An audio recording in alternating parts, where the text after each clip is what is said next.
সুপ্রভাত বন্ধুরা, তোমরা সকালে কেমন আছো? আমরা ভালো আছি। আমার নতুন একটা ভিডিওতে তোমাদের সকলকে জানাই স্বাগত। আর আজকে কি বার জানো? আজকে বুধবার। ওই দেখো মেয়ে ওই দিক থেকে বলছে বুধবার। হ্যাঁ, বারটাগুলো ভুলেই যায়। আর তারপরে এত গরম পড়েছে, বারটা একবার গুলিয়ে যাচ্ছে। তো চলো এখন যাই। এদিকে তো সবাই উঠে পড়েছে, তো বিছানা টিছানা ঝেড়ে ঝুড়ে সবগুলোই পরিষ্কার করে নিলাম। এখন চলো রান্নাঘরে। রান্না তো বসিয়ে দিয়েছি, কিছু সব রান্না মোটামুটি হয়ে এসছে। তো এখন যাই রান্নাঘরে কাজগুলো সারি। তো চলো ওইগুলো সেরে টেরে তারপর তোমাদের সামনে আসছি। দেখো এদিকে বিছানাটাও ঝেড়ে ঝুড়ে একদম পরিষ্কার করে নিয়েছি। সব এই যে মেয়ের বন্ধুগুলোকে সাজিয়ে টাজিয়ে রেখে দিয়েছি। তো চলো এবার ওইদিকে যাই। আবার দেখো অনেকক্ষণ পর তোমাদের সামনে এলাম। এদিকে তো রান্না বান্না কমপ্লিট হয়ে গেছে, আর প্রিয়া বাসনগুলো মেজে দিয়েও গেছিলো। সেগুলো কিছু জল শুকিয়ে টুকিয়ে গেছে, তো র্যাকে তুলে দিই। আর তারপর গ্যাস ট্যাসগুলো পরিষ্কার করবো। জল খাবার খাওয়া সবারই হয়ে গেছে, মেয়ের অনলাইন ক্লাস শেষ হয়ে গেছে। তো চলো এখন জলদি বাসনগুলো তুলে করি। আর আবার আজকে কড়া রোদ দিয়ে দিয়েছে। কালকে তো বৃষ্টি তো হয়নি, একটু হাওয়া দিয়েছিল, ওই 2-1 ফোঁটা বৃষ্টি কেবল পড়েছে, তাতেও তাও রাতটা একটু শান্তি পেয়ে গেছি। কিন্তু এই যে সকাল থেকে এত কড়া রোদ দিয়ে দিয়েছে, এতে তো আবার গরম পড়েছে। জানি না আবার যদি বিকেল দিকে একটু বৃষ্টি বা হাওয়া দেয়, তাতে যদি একটু ঠান্ডা হয়। চলো এখন এই বাসনগুলো তুলি র্যাকের মধ্যে। তারপরে মেয়েকে এখন নেল পালিশ পরিয়ে দিলাম। মেয়ে সেই কয়েকদিন ধরে বলছে নেল পালিশ পরিয়ে দাও। এখন নেল পালিশ পরিয়ে দেওয়া হলো ওকে। তারপরে এলাম আমি রান্নাঘরে এই বাসনগুলো তুলতে। এলাম এই টাসনগুলো তুলে করে নিয়ে গ্যাস ট্যাসগুলো পরিষ্কার করে নিই। কারণ যত দেরি হবে ততই এমনি মনে হবে যেন বসেই থাকি ফ্যানের হাওয়াতে, তখন কাজগুলোও দেরি হয়ে যাবে করতে। তো চলো এখন ঝটপট করে কাজগুলো সেরে নিই আমি।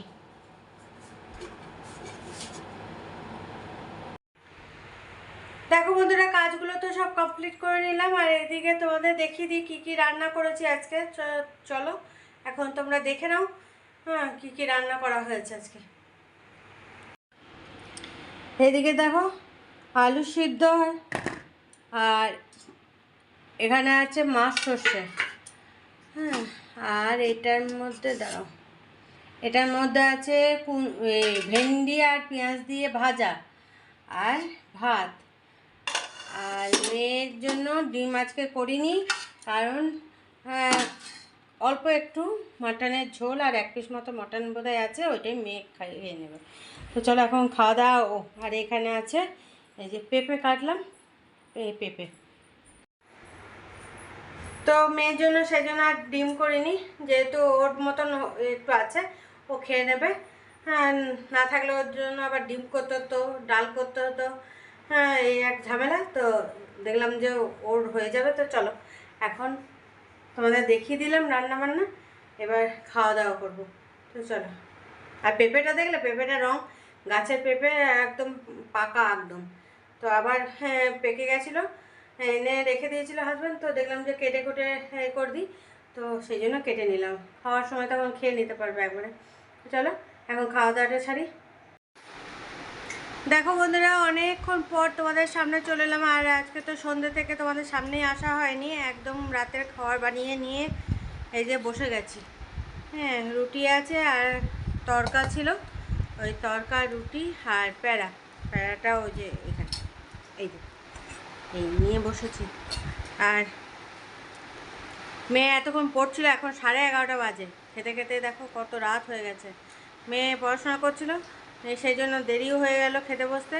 রুটি অনেকক্ষণ আগেই করা হয়ে গেছিলো, কিন্তু খেতে বসতে দেরি। চলো আর দেরি না করে আগে খাওয়াটা চুকাই, তারপরে কাপড় জামাগুলো ওগুলো ভাঁজ করতে হবে।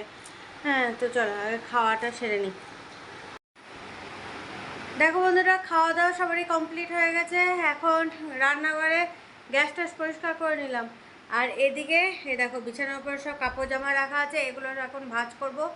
ভাঁজ করে ওষুধপত্র খেয়ে তারপরে বেডরুমে যাব। তো চলো এখন এগুলো চটজলদি ভাঁজ করে নিই। আর তোমাদের সঙ্গে কথা বলতে যাব, সেই সময়তেই লোডশেডিং হয়ে গেছিলো। যাক সঙ্গে সঙ্গে চলে এসছে তাই। তো চলো। আর তাহলে যদি না আসতো তাহলে আমার কাপড় জামাও ভাঁজ করা হতো না। তো চলো এখন ফটাফট আবার ভাঁজ টাজ করে নিই, নাহলে আবার যদি আবার চলে যায় তাহলে তো বিপদ। কারণ একে তো গরম, তার উপরে মশা, হ্যাঁ, তাহলে যে কি করা যাবে সে বলা যায় না। তো চলো এখন ফটাফট ভাজগুলো করি।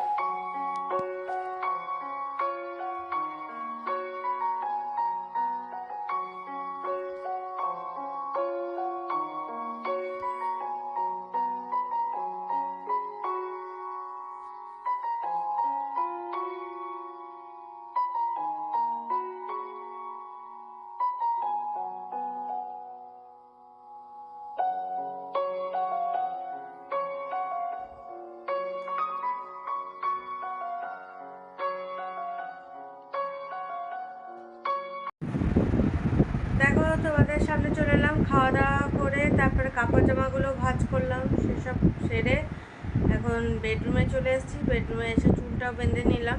আর এদিকে মেয়েও ঘুমিয়ে পড়েছে। মেয়ে তো আমরা খেতে খেতে মেয়ের খাওয়া হয়ে গেছিলো, মেয়ে ব্রাশ ট্রাশ করে এসে শুয়ে পড়েছে, তো ঘুমিয়েও গেছে। আজকে দুপুরে একটু ঘুমিয়েছিল, অন্যদিন ঘুমাতেই চায় না। এপাশ ওপাশ করে, একবার বাবার কাছে যায়, একবার আমার কাছে এরকম করতে করতে, হ্যাঁ, বকর বকর বকর বকর করতে থাকে, তো ঘুমায় না। আজকে যাক একটু ঘুমিয়েছিল। তো যাই হোক, দেখলে তো আজকে তো রাতে তো অনেকটা দেরি হয়ে গেছিলো খেতে, কারণ মেয়ের ওই পড়াশোনা করতে করতেই অনেকটা দেরি, নিয়ে খেতে খেতে 11:30 বেজে গেছে। তারপরে খাওয়া দাওয়া সারলাম, রান্না করে কাজগুলো সেরে টেরে, হ্যাঁ, জামা কাপড়গুলো ভাঁজ করলাম। আর আজকে তো গরম তো আছে, তবে অতটা ঘাম হচ্ছে না। আর এইদিকে আজকে, হ্যাঁ, যেহেতু সে অমাবস্যা বোধহয়, সব জায়গাতে দেখছিলাম পুজো হচ্ছে, কালী পুজো। আমাদের পাশে এখানে মন্দির আছে, দেখছিলাম পুজো হচ্ছে। সন্ধ্যের সময় দেখছিলাম ঢাক ঢাক বাজছে, আমি তখনই বুঝলাম যে নিশ্চয়ই আজকে অমাবস্যা পুজো হচ্ছে। যেখানে যেখানে মন্দির আছে, কালী মন্দির, সেখানেই পুজো হবে।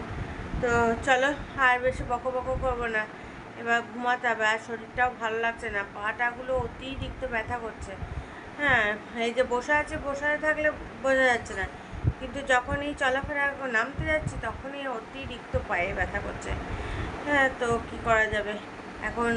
এবার একবার ইয়ে করবো, চোখে মুখে জল টল নেবো, জল খাবো, জল টল খেয়ে তারপরে ঘুমাবো। আর অনেকক্ষণ হলো বেডরুমে এসে গেছি, তারপরে একটু ফোন ঘাটা, চুল টুল বেঁধে ফোন ঘাটাঘাটি করছিলাম। তো এবার তো ঘুমাতে হবে, রাত তো অনেকটাই হয়ে গেছে, আর খেতেই তো আজকে অনেকটাই দেরি হয়েছে। তারপরে মনে করো খাওয়া দাওয়ার পর ওই কাজগুলো সারলাম। আর আজকে আবার দেখি কালকে আবার প্রিয়া আসছে কিনা। আজকে প্রিয়া বললো যে শরীরটা খারাপ, ওর শরীরটা আসলে কি ওর ভালো যাচ্ছে না। বললাম তাহলে 2 দিন ছুটি নিয়েই কর, হ্যাঁ, যদি শরীর খারাপ লাগছে বা এই হচ্ছে তো 2 দিন ছুটি নেই। তাহলে তো শরীর খারাপ থাকলে আগেই ফোন করে আমাকে বলে দিই। তো বললো না, একটু ভালো ছিল বলে। আমরা তাহলে আজকে এলি কেন? হ্যাঁ, হাজব্যান্ডও বললো তা আজকে এলি কেন যখন শরীরটা খারাপ? তো বললো দেখলাম যে কালকে রাতে যতটা ছিল আজকে অতটা নেই, তবে একটু কমেছে। দেখলাম বাড়িতে বসে থাকবো, সেই জন্য চলে এসেছি কাজে। তো এখন দেখি কেমন, কাল যদি শরীর খারাপ থাকে তাহলে আসিস না। এখন দেখা যাক কালকে কীরকম থাকেও। যদি ভালো থাকে তাহলে আসবে, আর যদি শরীর খারাপ থাকে তাহলে আসতে পারবে না। শরীর খারাপ নিয়ে তো আর কাজ করতে আসতে পারা যায় না। তো চলো এবার আমি ঘুমিয়ে পড়ি। আর ভিডিওটা হয়তো খুব বেশি বড় হলো না, ছোটোর মধ্যে, কারণ শরীর ভালো লাগছে না, সেই জন্য কিচ্ছু করতেই ভালো লাগছে না। তো চলো টাটা, বাই বাই, শুভরাত্রি।